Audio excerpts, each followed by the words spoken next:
সুপ্রিয় শিক্ষার্থীবৃন্দ, আসসালামু আলাইকুম। কেমন আছো সবাই? আশা করি সবাই অনেক ভালো আছো। ঢাকা অনলাইন স্কুলের পক্ষ থেকে আমি জাকিয়া বারিরা তোমাদেরকে জানাই আন্তরিক শুভেচ্ছা। আমি আজকে অষ্টম শ্রেণীর বাংলা বিষয় নিয়ে তোমাদের সামনে উপস্থিত হয়েছি। বাংলা বিষয়ের কোন পড়াটা আজকে পড়ব সেটিতে যাওয়ার পূর্বে চলো আমরা একটু ছবি দেখি। ছবিতে কাকে দেখতে পাচ্ছ বন্ধুরা? চিনতে কি পাচ্ছ? ইনি হলেন মুঘল সাম্রাজ্যের প্রতিষ্ঠাতা। এনার নাম সম্রাট বাবর। এই সম্রাট বাবরকে নিয়ে তোমাদের বাংলা বইয়ে একটি চমৎকার কবিতা আছে। আমরা আজকে সেই কবিতাটি পাঠ করব। তাহলে আমাদের আজকের পাঠ বাবরের মহত্ব লিখেছেন কবি কালিদাস রায়। আজকে আমরা এই কবিতাটি পাঠের মধ্য দিয়ে যা যা শিখতে পারবো সেটি হলো কবি পরিচিতি সম্পর্কে বলতে পারবো, নতুন শব্দের অর্থ বলতে পারবো এবং কবিতাটির প্রথম যে 34 লাইন আছে তার ব্যাখ্যা করতে পারবো। কেন প্রথম 34 লাইন বলো তো বন্ধুরা? কারণ কবিতাটি অনেক বড়, 2 পৃষ্ঠার একটি কবিতা, তাই আমি আজকে প্রথম পৃষ্ঠাটিকে বেছে নিয়েছি। এরপরে একটি গুরুত্বপূর্ণ জিনিস শিখব, সেটি হলো জ্ঞানমূলক প্রশ্ন এবং অনুধাবনমূলক প্রশ্ন কিভাবে আসে এবং আমরা কিভাবে এগুলোর উত্তর দেব। তো বন্ধুরা চলো আমরা মূল পাঠে চলে যাই। প্রথমেই কবিতায় যাওয়ার পূর্বে আমরা কবি পরিচিতি সম্পর্কে জেনে নেব। আমরা দেখতে পাচ্ছি কবি কালিদাস রায়ের ছবি এবং কবি কালিদাস রায়ের কিছু তথ্য। কবি কালিদাস রায়ের জন্ম 1889 খ্রিস্টাব্দে পশ্চিমবঙ্গে বর্ধমান জেলার পড়ুই গ্রামে। তিনি শিক্ষকতাকে আদর্শ পেশা হিসেবে গ্রহণ করেছিলেন। তিনি বেশ কিছু সংখ্যক কাহিনী কবিতা রচনা করেন এবং কবিতায় আরবি ফার্সি শব্দের সার্থক প্রয়োগ করেছেন। কাহিনী কবিতা সম্পর্কে নিশ্চয়ই এর আগেও তোমরা পড়েছ, যেমন 2 বিঘা জমি কবি রবীন্দ্রনাথ ঠাকুরের লেখা, সেটি কিন্তু একটি কাহিনী কবিতা ছিল। কবি কালিদাস রায়কে কবি শেখর উপাধিতে ভূষিত করা হয় এবং কলকাতার রবীন্দ্র ভারতী বিশ্ববিদ্যালয়ে তাকে সম্মানসূচক ডিলিট উপাধি প্রদান করে। তার উল্লেখযোগ্য কিছু কাব্যগ্রন্থের নাম এখানে লেখা রয়েছে, যেমন কিশলয়, পর্ণপুট, বল্লরী, ঋতুমঙ্গল, খুদকুঁড়া, রসকদম্ব, বৈকালী এবং পূর্ণাহুতি। কবি কালিদাস রায় 1975 খ্রিস্টাব্দে মৃত্যুবরণ করেন। বন্ধুরা, আমরা কবি পরিচিতির এই তথ্যগুলোকে এ কারণেই মনে রাখবো, এগুলো কিন্তু আমাদের নৈর্ব্যক্তিক এবং জ্ঞানমূলক প্রশ্নে দেয়া হয়। আরেকটি উল্লেখযোগ্য প্রশ্ন থাকে তোমাদের যে এই কবিতাটি কোন কাব্যগ্রন্থ থেকে নেওয়া হয়েছে। সেরকমই একটি প্রশ্নের উত্তর আমি এখানে দেওয়ার চেষ্টা করেছি। দেখো যে বাবরের মহত্ব কবিতাটি পর্ণপুট কাব্যগ্রন্থ থেকে নেওয়া হয়েছে। তাহলে তোমাদের মনে থাকবে তো বাবরের মহত্ব কবিতাটি কোন কাব্যগ্রন্থ থেকে নেওয়া হয়েছে? পর্ণপুট। পর্ণপুট অর্থ হলো পাতার ঠোঙা। তাহলে বন্ধুরা চলো আমরা আজকে এই বাবরের মহত্ব কবিতাটি আবৃত্তি করার একটু চেষ্টা করি। বাবরের মহত্ব, কালিদাস রায়। পাঠান বাদশালদি পানিপথে হত, দখল করিয়া দিল্লির শাহী গদি, দেখিল বাবুর এজয় তাহার ফাঁকি। ভারত যাদের তাদেরই জিনিতে এখনো রয়েছে বাকি। গর্জিয়া উঠিল সংগ্রাম সিং, জিনেছ মুসলমান, জয়ী বলিব না এ দেহে রহিতে প্রাণ। লয়ে লুণ্ঠিত ধন দেশে ফিরে যাও, নতুবা মুঘল রাজপুতে দাও রণ। খানুয়ার প্রান্তরে সেই সিংহেরও পতন হইল বীর বাবুরের করে। এ বিজয় তার স্বপ্ন অতীত, যেন বা দৈব বলে। সারা উত্তর ভারত আসিল বিজয়ীর করতলে। কবরে শায়িত কৃতঘ্ন দৌলত, বাবুরের আর নাই কোনো প্রতিরোধ। দস্যুর মতো তুষ্ট না হয়ে লুণ্ঠিত সম্পদে জাকিয়া বসেছে মুঘল সিংহ দিল্লির মসনদে। মাটির দখলে খাঁটি জয় নয়, বুঝেছে বিজয়ী বীর। বিজিতের হৃদি দখল করিবে এখন করেছে স্থির। প্রজারঞ্জনে বাবুর দিয়াছে মন, হিন্দুর হৃদি জিনিবার লাগি করিতেছে সুশাসন। ধরিয়া ছদ্মবেশ ঘুরি পথে পথে খুঁজিয়ে প্রজার কোথায় দুঃখ ক্লেশ। চিতরের এক তরুণ যোদ্ধা রণবীর চৌহান করিতেছে আজি বাবুরের সন্ধান। কুর্তার তলে কৃপান লুকায়ে ঘুরিছে সে পথে পথে, দেখা যদি তার পায়ে আজি কোনো মতে লইবে তাহার প্রাণ।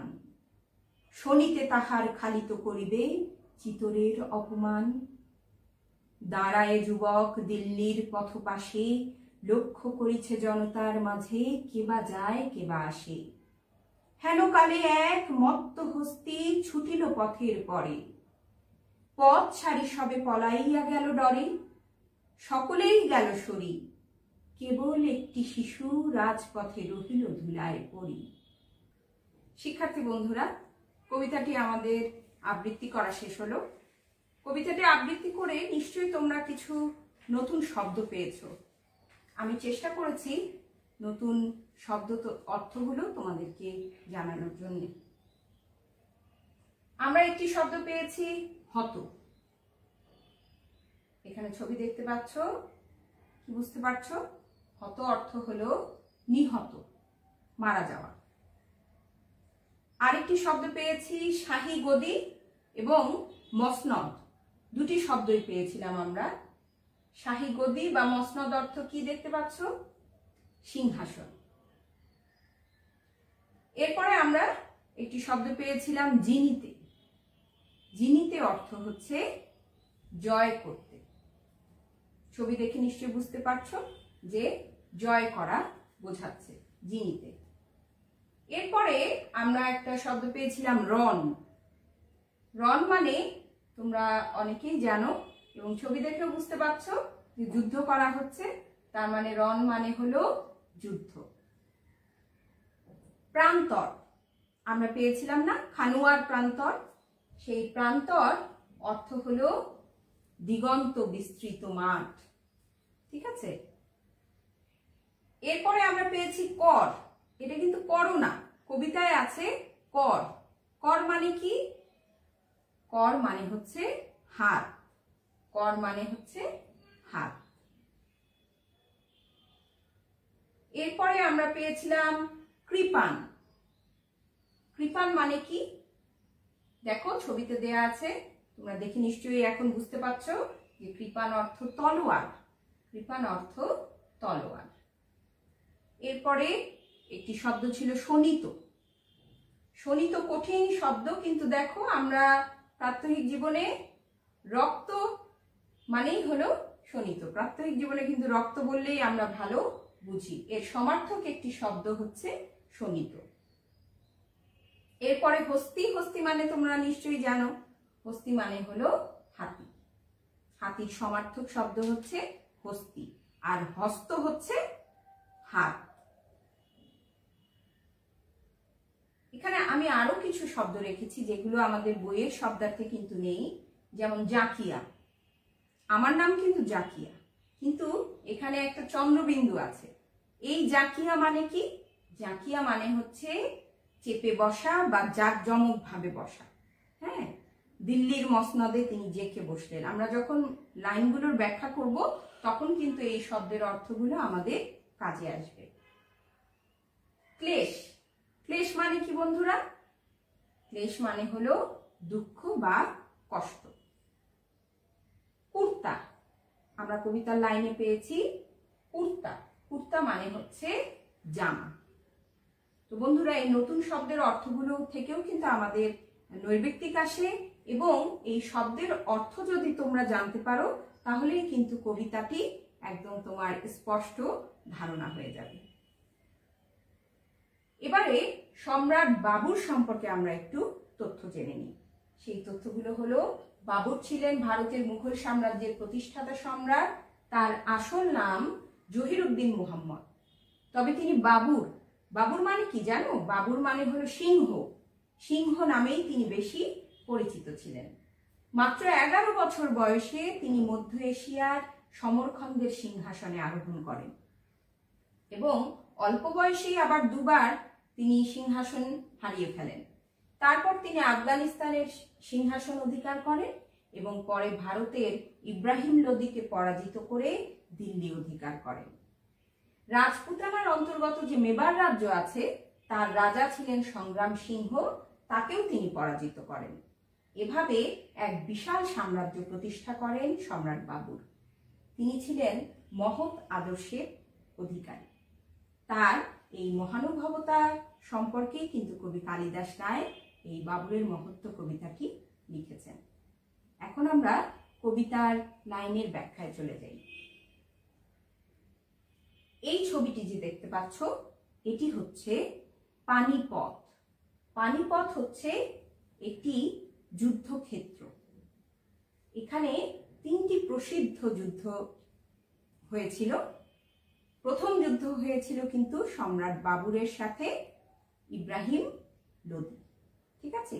সেই যুদ্ধে সম্রাট বাবর জয়ী হয়েছিলেন। দ্বিতীয় যুদ্ধ হয়েছিল সম্রাট আকবরের সাথে হেমচন্দ্র বিক্রমাদিত্যের এবং তৃতীয় যুদ্ধ হয়েছিল দুররানি সাম্রাজ্যের সাথে মারাঠা সাম্রাজ্যের। সেখানে জয়ী হয়েছিল দুররানি সাম্রাজ্য। আমরা কবিতার লাইনে চলে যাচ্ছি। আমরা কবিতায় পড়েছিলাম, পাঠান বাদশা লোদি পানিপথে হত, দখল করিয়া দিল্লির শাহী গদি, দেখিল বাবুর এ জয় তাহার ফাঁকি, ভারত যাদের তাদেরই জিনিতে এখনো রয়েছে বাকি। এখানে আমি পাঠান বাদশা লোদিকে লাল কালি দিয়ে রেখেছি, কারণ এটা একজন ব্যক্তিত্ব এবং তার সম্পর্কে আমাদেরকে একটু জানতে হবে। সেটি হলো পাঠান বাদশা লোদি হলেন লোদি বংশীয় সর্বশেষ বাদশা ছিলেন। তিনি হচ্ছেন ইব্রাহিম লোদি। তিনি পানিপথে নিহত হলেন এবং তাকে পরাজিত করার পরে সম্রাট বাবর দিল্লির শাহী গদিতে বসলেন। কিন্তু বসার পরে তার কাছে মনে হলো এ জয় যেন ফাঁকি। কেন মনে হলো? তার মনে হলো যে যারা ভারতবাসী আছে তাদের হৃদয় তো তিনি জয় করতে পারেননি। রাজ্য জয় করেছেন ঠিকই, কিন্তু তাদের হৃদয় এখনো জয় করতে পারেননি। তাই যেন তার কাছে মনে হচ্ছে এই জয়টি তার কাছে ফাঁকি। গর্জিয়া উঠিল সংগ্রাম সিং, জিনেছ মুসলমান, জয়ী বলিব না এ দেহে রহিতে প্রাণ, লয়ে লুণ্ঠিত ধন দেশে ফিরে যাও, নতুবা মুখল রাজপুতে দাও রণ। অর্থাৎ এখানে আমরা আরেকজন ব্যক্তিত্বকে পেয়েছি, তিনি হলেন সংগ্রাম সিং। সংগ্রাম সিং ছিলেন রাজপুতানার অন্তর্গত যে মেবার রাজ্য ছিল তার রাজা। তিনি বলে উঠলেন যে জিনেছ মুসলমান মানে মুসলমান জয়লাভ করেছ, আমি আমার প্রাণ থাকতে এটি মানি না। তুমি লুণ্ঠিত ধন নিয়ে দেশে ফিরে যাও অথবা আবার রাজপুতে যুদ্ধ দাও। খানুয়ার প্রান্তরে সেই সিংহেরও পতন হইল বীর বাবুরের করে। কর মানে কি আমরা পড়েছিলাম? কর মানে পড়েছিলাম হাত। অর্থাৎ বাবুরের হাতে কিন্তু সেই সিংহেরও মানে কার? সংগ্রাম সিং। সংগ্রাম সিংয়েরও পতন হলো। কোথায়? খানুয়ার প্রান্তরে। খানুয়ার প্রান্তর হচ্ছে আগ্রার পশ্চিম দিকে অবস্থিত একটি যুদ্ধক্ষেত্র। এ বিজয় তার স্বপ্ন অতীত, যেন বা দৈব বলে, সারা উত্তর ভারত আসিল বিজয়ীর করতলে। কর মানে হাত আর করতালে মানে হাতের তালুতে, অর্থাৎ হাতের মুঠোয়। সমগ্র উত্তর ভারত যেন সম্রাট বাবরের হাতের মুঠোয় চলে এলো। কবরে সাহিত্য কৃতঘ্ন দৌলত, এখানেও একটি নাম তোমরা পেয়েছো, কৃতঘ্ন দৌলত। এটি আমি লাল কালি দিয়ে লিখে রেখেছি এ কারণে যে এনারও একটি ইতিহাস আছে। আমি বলছি, বাবরের আর নাই কোনো প্রতিরোধ। তোমরা সবাই জানো বন্ধুরা, এই কৃতঘ্ন শব্দটি অর্থ তোমরা কি জানো? আমরা কৃতঘ্ন শব্দ সংশ্লিষ্ট একটি শব্দ বলে দেখি, যেমন কৃতজ্ঞ। কৃতজ্ঞ অর্থ হচ্ছে যে উপকারীর উপকার স্বীকার করে, আর অকৃতজ্ঞ যে উপকারীর উপকার স্বীকার করে না। তাহলে কৃতজ্ঞ যে উপকারীর উপকার স্বীকার তো করেই না, বরং আরো তার অপকার করে। তাহলে কে এই কৃতঘ্ন দৌলত? দৌলত খাঁ। দৌলত খাঁ পাঞ্জাবের শাসক ছিলেন। তিনি তখন তার শত্রু ইব্রাহিম লোদির সাথে বিশ্বাসঘাতকতা করেন এবং করে সম্রাট বাবুরকে ভারত আক্রমণ করতে বলেন। আবার যখন সম্রাট বাবুরের সাথে তার একটু সখ্য গড়ে ওঠে, তখন তিনি সম্রাট বাবুরের সাথেও বিশ্বাসঘাতকতা করেন। এ কারণেই তার নাম দেয়া হয়েছে কৃতঘ্ন দৌলত। কিন্তু তিনিও কবরে শায়িত, তার মানে তারও মৃত্যু ঘটেছে, আর বাবুরের কোনো আর প্রতিরোধ থাকলো না। যে পানিপথের কথা বলেছিলাম, দেখো দিল্লির উত্তর পশ্চিমে অবস্থিত ইতিহাস প্রসিদ্ধ যুদ্ধক্ষেত্র। এখানে 3টি প্রসিদ্ধ যুদ্ধ অনুষ্ঠিত হয়, যা আমি পূর্বেই তোমাদেরকে বলেছি। দস্যুর মতো তুষ্ট না হয়ে লুণ্ঠিত সম্পদে জাঁকিয়া বসেছে মুঘল সিংহ দিল্লির মসনদে। মাটির দখলই খাঁটি জয় নয়, বুঝেছে বিজয়ী বীর, বিজিতের হৃদি দখল করিবে এখন করেছে স্থির। অর্থাৎ দস্যুর মতো তিনি কিন্তু সম্পদ লুণ্ঠনেই শুধু তুষ্ট ছিলেন না, পরিতৃপ্ত ছিলেন না। তিনি দিল্লির মসনদে খুব জাঁকজমকভাবেই চেপে বসলেন, কিন্তু তিনি সব সময় উপলব্ধি করছিলেন যে মাটির দখলই শুধু বড় জয় নয়, খাঁটি জয় নয়। তাহলে কোন জয় খাঁটি? ভারতবাসীদের যদি হৃদয় জয় করা যায়, তাহলে সেই জয়ই হবে তার খাঁটি জয়। তাই তিনি প্রজারঞ্জনের দিকে মন দিলেন। প্রজারঞ্জনে বাবুর দিয়াছে মন, হিন্দুর হৃদি জিনিবার লাগি করিতেছে সুশাসন। ধরিয়া ছদ্মবেশ ঘুরি পথে পথে, খুঁজিয়ে প্রজার কোথায় দুঃখ ক্লেশ। তার মানে বাবুর এখন ভারতবাসী যে হিন্দুরা আছেন তাদের সকলের হৃদয় রঞ্জন করার জন্য, অর্থাৎ হৃদয়কে হরণ করার জন্য তিনি মন দিলেন। তিনি ছদ্মবেশ ধারণ করে পথে পথে খুঁজতে লাগলেন যে প্রজাদের কোথায় দুঃখ, কোথায় ক্লেশ। চিতোরের এক তরুণ যোদ্ধা রণবীর চৌহান করিতেছে আজ বাবুরের সন্ধান। কে এই রণবীর চৌহান? রণবীর চৌহান রাজপুতানার অন্তর্গত মেবার রাজ্যের মেবারের যে রাজধানী চিতোর, সেই চিতোরের এক তরুণ যোদ্ধা। সে রাজপথে খুঁজে বেড়াচ্ছে বাবুরকে, কারণ সে চিতোরের অপমানের প্রতিশোধ নিতে চায়। কুর্তার তলে কৃপান লুকায়ে ঘুরিছে সে পথে পথে, দেখা যদি তার পায়ে আজি কোনো মতে লইবে তাহার প্রাণ। কুর্তার তলে, কুর্তা মানে কি পড়েছিলাম আমরা শব্দার্থে? কুর্তা মানে জামা, আর কৃপান তলোয়ার।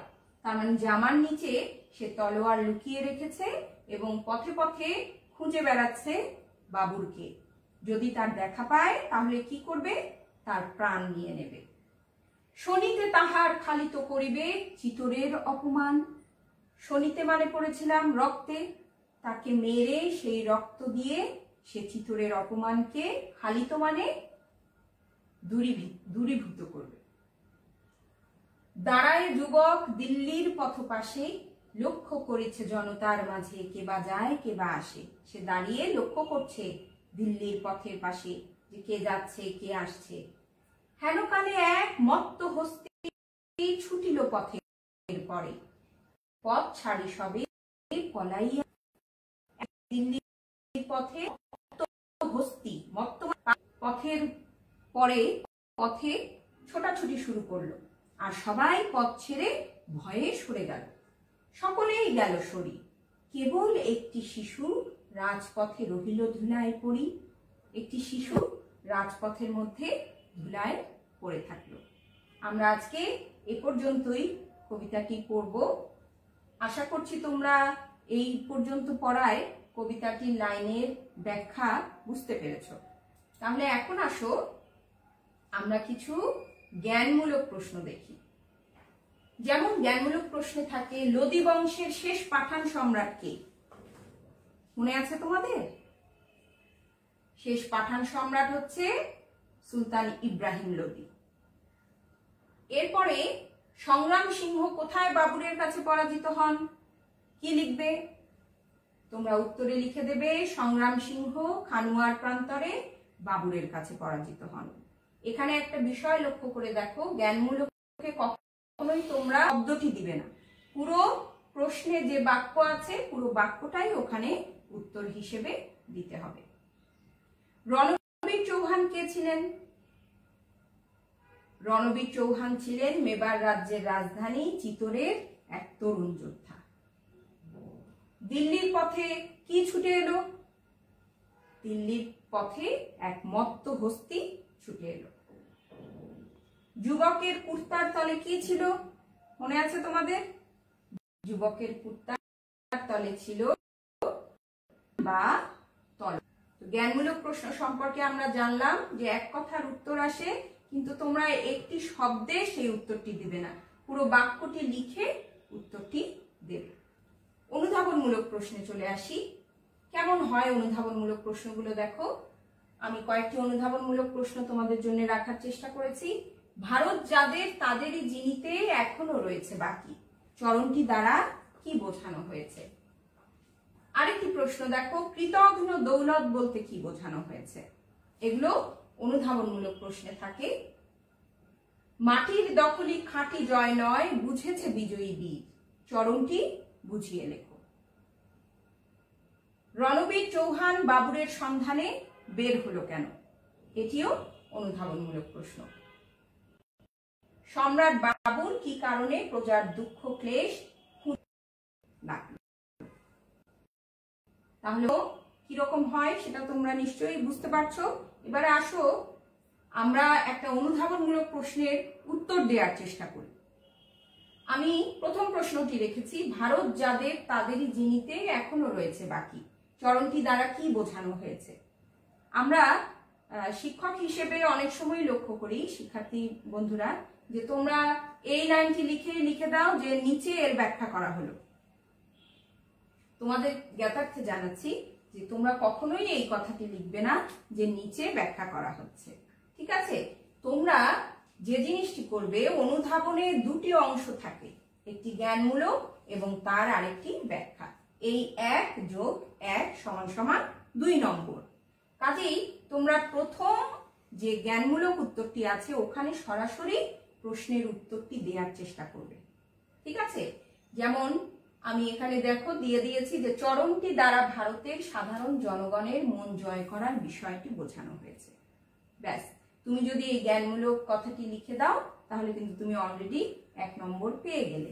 এরপরে তুমি একটু ব্যাখ্যা করবে, সেটি 4 বাক্যে হতে পারে, 5 বাক্যে হতে পারে, সর্বোচ্চ 5-6 বাক্যের মধ্যেই অনুধাবনমূলক প্রশ্ন শেষ করে দেবে। ব্যাখ্যাটা কি দিয়েছি দেখো, যে পানিপথের যুদ্ধ জয়ের মাধ্যমে বাবুর ভারতবর্ষের শাসন ক্ষমতা দখল করেন, কিন্তু তিনি উপলব্ধি করেন একটি দেশের রাজত্ব দখল বড় কথা নয়, বড় কথা রাজ্যের প্রজাদের মন জয় করা, কারণ রাজত্বের মূল উপাদান প্রজারা। তাই সাধারণ জনগণের মন বাবুর উদ্বুদ্ধ হন। উক্ত চরণটি দ্বারা এই বিষয়টি বোঝানো হয়েছে। এরপরে প্রশ্নটি দেখো, কৃতঘ্ন দৌলত বলতে কি বোঝানো হয়েছে? এখানেও তোমরা প্রথমে জ্ঞানমূলক অংশে একেবারে সরাসরি উত্তরটি দিয়ে দেবে। কৃতঘ্ন দৌলত বলতে দৌলত খাঁ লোদীকে বোঝানো হয়েছে। এরপরে ব্যাখ্যা দেবে যে বাবুরের ভারত আক্রমণকালে দৌলত খাঁ লোদী পাঞ্জাবের শাসক ছিলেন। তিনি তার দীর্ঘদিনের শত্রু ইব্রাহিম লোদীর সঙ্গে বিশ্বাসঘাতকতা করে তাকে পরাজিত করার জন্য বাবুরকে ভারত আক্রমণের জন্য আহ্বান করেন। এর মধ্য দিয়ে তার বাবুরের সাথে সখ্য গড়ে ওঠে। পরে তিনি সম্রাট বাবুরের সাথেও বিশ্বাসঘাতকতা করেন, তাই কবি তাকে কৃতঘ্ন দৌলত হিসেবে অভিহিত করেছেন। তোমরা যদি এভাবে অনুধাবনমূলক প্রশ্নের উত্তর দিতে পারো অবশ্যই তোমরা 2-এ 2 পেয়ে যাবে। তাহলে বাড়ির কাজ দিয়ে দিচ্ছি বন্ধুরা। আমাদের অনুধাবনমূলক প্রশ্নের আমি তো দুটোর উত্তর দিয়ে দিয়েছি, তোমরা এই দুটোর উত্তর বের করার চেষ্টা করবে। সে দুটো হচ্ছে, মাটির দখলই খাঁটি জয় নয়, বুঝেছে বিজয়ী বীর, চরণটি বুঝিয়ে লেখো। আরেকটি হচ্ছে রণবীর চৌহান বাবুরের সন্ধানে বের হলো কেন। ঠিক আছে বন্ধুরা? আর যদি তোমাদের কোনো প্রশ্ন থেকে থাকে, তোমরা কোনো মতামত জানাতে চাও, প্রশ্ন করতে চাও, তাহলে অবশ্যই কমেন্ট বক্সে প্রশ্ন করবে। আমি তোমাদের পরবর্তী ক্লাসে সেই প্রশ্নের উত্তর নিয়ে হাজির হব এবং বাবুরের মহত্ব কবিতার শেষের যে লাইনগুলো আছে সেগুলোর ব্যাখ্যা নিয়ে এবং একটি পূর্ণাঙ্গ সৃজনশীল প্রশ্ন নিয়ে আলোচনা করতে তোমাদের মাঝে হাজির হয়ে যাব। সবশেষে বলতে চাই, সম্রাট বাবুর যেমন তার মহানুভবতার নিদর্শন দিয়েছেন কবিতাটিতে, তেমনিভাবে আমিও বলতে চাই যে আমরা মানুষ, সৃষ্টির সেরা জীব। তাই সেরা জীব হিসেবে এসো আমরা সবাই সকল শ্রেণী পেশার সকল ধরনের মানুষকে ভালোবাসি, সম্মান করি। এতক্ষণ আমাদের সাথে থাকার জন্যে অনেক অনেক ধন্যবাদ তোমাদেরকে। সবাই ভালো থেকো। আগামী ক্লাসে আবার দেখা হবে। আল্লাহ হাফেজ।